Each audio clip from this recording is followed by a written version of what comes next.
नमस्कार, SBT news में आपका स्वागत है। पेश है 13 जुलाई मंगलवार दोपहर 3:15 बजे राजस्थान जोधपुर बीकानेर की बड़ी खबरें। कांग्रेस की ओर से 10 दिन तक केंद्र सरकार और महंगाई के खिलाफ चलाए जा रहे आंदोलन के तहत आज जयपुर में सेवा दल की ओर से रैली और प्रदर्शन किया गया। सेवा दल के मुख्य संगठक हेम सिंह शेखावत के नेतृत्व में राजधानी में बैलगाड़ी लेकर और गैस सिलेंडर के साथ पहले रैली निकाली गई और उसके बाद पेट्रोल पंपों पर हस्ताक्षर अभियान चलाया गया। गैस सिलेंडर की शव यात्रा भी निकाली गई। सीएम अशोक गहलोत ने आमेर में आकाशीय बिजली दुखांतिका में बचाव कार्यों को लेकर प्रशासन और स्थानीय लोगों की सराहना की है। गहलोत ने एक बयान में कहा कि आमेर में बिजली गिरने की घटना के बाद एसडीआरएफ, पुलिस और सिविल डिफेंस के साथ स्थानीय लोगों ने शानदार तरीके से बचाव कार्यों में हिस्सा लिया। ये कार्य प्रशंसनीय है। राजस्थान के सभी जिलों में मानसून सक्रिय हो गया है और कमोबेश अधिकतर जिलों में मानसून की झमाझम हो चुकी है। आगामी दिनों की बात करें तो अगले 48 घंटों के भीतर उदयपुर संभाग के बांसवाड़ा, डूंगरपुर, राजसमंद और सिरोही के अलावा जोधपुर, जालौर और पाली में भारी बारिश होने की संभावना है। उधर संकेत मिल रहे हैं कि 18 व 19 जुलाई को प्रदेश के कई इलाकों में अति भारी बारिश हो सकती है। ऑनलाइन शराब मंगाने के चक्कर में जयपुर स्थित मानसरोवर के एक महिला ने अपना खाता साफ कर लिया। दरअसल खाते से 2 बार में 55,000 से भी ज्यादा कैश निकाल लिया गया। तीसरी बार भी खाते से 70,000 रुपए निकाले जा रहे थे, लेकिन इस दौरान महिला संभल गई और सभी तरह के ट्रांजैक्शन को ब्लॉक कर दिया। बाद में मानसरोवर थाने में केस दर्ज कराया गया। कोरोना बीमारी और इससे लगे लॉकडाउन ने आम आदमी के जीवन को प्रभावित किया है, लेकिन सबसे ज्यादा कोई प्रभावित हुआ है तो सुबह कमाकर शाम को घर चलाने वाले लोग।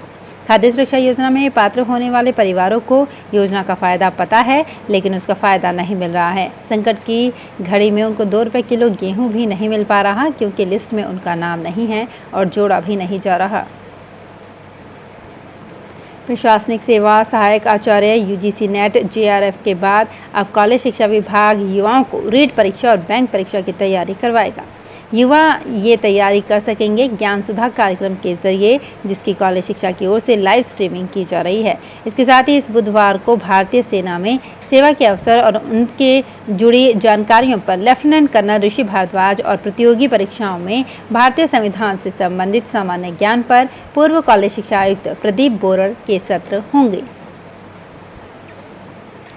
पेट्रोल, डीजल और घरेलू गैस की बेतहाशा बढ़ती कीमतों और महंगाई के विरोध में जोधपुर कांग्रेस सेवा दल ने मंगलवार को ओलंपिक चौराहा स्थित सांघी पेट्रोल पंप पर हस्ताक्षर अभियान के साथ विरोध प्रदर्शन किया। सेवा दल के निवर्तमान अध्यक्ष हरेंद्र सिंह राठौर ने बताया कि सुबह 10 से दोपहर 12 बजे तक 2 घंटे तक सेवा दल की ओर से पेट्रोल पंप पर धरना दिया गया, साथ ही नारेबाजी कर प्रदर्शन किया गया। इस दौरान बड़ी संख्या में कांग्रेसियों ने हस्ताक्षर अभियान में हिस्सा लिया। सीबीएसई 10वीं क्लास के स्टूडेंट्स के लिए अच्छी खबर है कि उनका परिणाम जल्दी घोषित होने वाला है। परिणाम तैयार करने का जिम्मा इस बार स्कूल्स पर है। ऐसे में 15 जुलाई तक सभी स्टूडेंट्स के मार्क्स सीबीएसई के पास आ जाएंगे। इसके बाद 2 दिन में परिणाम तैयार हो सकता है। सब कुछ सामान्य रहा तो 20 जुलाई से पहले स्टूडेंट्स के पास ऑनलाइन मार्कशीट होगी। ये जानकारी सीबीएसई अजमेर जोन के सूत्रों ने दी है। मुख्यमंत्री अशोक गहलोत के निर्देश पर नगर निगम उत्तर वार्ड पार्षदों की अनुशंसा पर विभिन्न विकास कार्य करवा रहा है। महापौर उत्तर कुंती परिहार, शहर विधायक मनीषा पंवार, शहर जिला कांग्रेस के निवर्तमान अध्यक्ष सईद अंसारी, उप महापौर अब्दुल करीम जॉनी के मुख्य आतिथ्य में आधा दर्जन से अधिक वार्डों में विकास कार्यों का शुभारंभ हुआ। जलदाय विभाग का लुनकरनसन में स्थित एक कैंपस कभी भी बड़े हादसे का शिकार हो सकता है। मंगलवार तड़के ही इस परिसर की एक दीवार गिर गई। गनीमत ये रही कि उस समय आसपास कोई नहीं था। इस कैंपस का 60% हिस्सा पूरी तरह से ढहने की तैयारी में है। मानसून के इस दौर में कभी भी ये हिस्सा धराशायी हो सकता है। यहाँ जलदाय विभाग के कर्मचारियों के साथ ही बच्चों का आना जाना रहता है। भ्रष्टाचार निवारण एक्ट से प्रभावित लोक सेवकों के संविधान सम्मत मूल अधिकारों के संरक्षण को समर्पित संस्थान समाधान की एक बैठक आज आयोजित की गई। बैठक में आगामी 14 अगस्त को जोधपुर में प्रस्तावित सम्मेलन की पूर्व तैयारी को लेकर चर्चा की गई। संगठन के अध्यक्ष भरत प्रकाश ने सभी को संगठन के लक्ष्यों उद्देश्यों से अवगत कराया। करीब 10 दिन तक निष्क्रिय रहने के बाद सक्रिय हुआ मानसून मंगलवार पश्चिमी राजस्थान पर मेहरबान हो सकता है।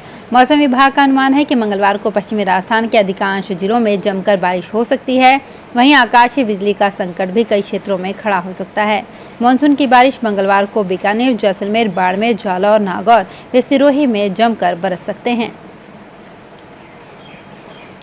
जोधपुर स्थित जयनारायण व्यास विश्वविद्यालय की स्नातक और स्नातकोत्तर अंतिम वर्ष की परीक्षाएं 5 अगस्त को प्रस्तावित है। 5 अगस्त से प्रस्तावित है। परीक्षार्थियों के लिए 1 अगस्त से विश्वविद्यालय के विभिन्न छात्रावास खोल दिए जाएंगे, जिससे छात्र छात्राएं छात्रावास कर परीक्षा की तैयारी कर सकेंगे। स्नातक द्वितीय वर्ष और स्नातक पूर्वार्ध की परीक्षाएं अंतिम वर्ष की परीक्षाओं के बाद आयोजित की जाएंगी। बीकानेर में कोरोना खत्म तो हो रहा है, लेकिन जड़ से नहीं। अभी भी इक्का दुक्का रोगी रोज सामने आ रहे हैं। मंगलवार को भी एक पॉजिटिव केस आया। इसके बाद एक्टिव केस की संख्या बढ़कर 24 हो गई है। हालांकि इसमें महज एक रोगी पीबीएम अस्पताल की एमसीएच विंग में भर्ती है, जबकि शेष सभी होम क्वारंटीन हैं। उत्तर पश्चिम रेलवे रेल यात्रियों की सुविधा के लिए भगत की कोठी, तिरुचिरापल्ली भगत की कोठी साप्ताहिक हमसफर सुपरफास्ट स्पेशल शुरू कर रहा है। उत्तर पश्चिम रेलवे के मुख्य जनसंपर्क अधिकारी लेफ्टिनेंट शशि किरण ने बताया कि गाड़ी संख्या 04815 भगत की कोठी तिरुचिरापल्ली हमसफर साप्ताहिक सुपरफास्ट स्पेशल 21 जुलाई से आगामी आदेशों तक भगत की कोठी से बुधवार शाम को 4:10 से रवाना होकर रात 9:30 पर जयपुर होते हुए तीसरे दिन शाम 4 बजे तिरुचिरापल्ली पहुंचेगी। तो फिलहाल इस बुलेटिन में इतना ही। फिर हाजिर होंगे कुछ और बड़ी खबरों के साथ। एसबीटी न्यूज के और भी वीडियोस को देखने के लिए हमारे चैनल को सब्सक्राइब करें और नोटिफिकेशन पाने के लिए बेल आइकन को प्रेस करें।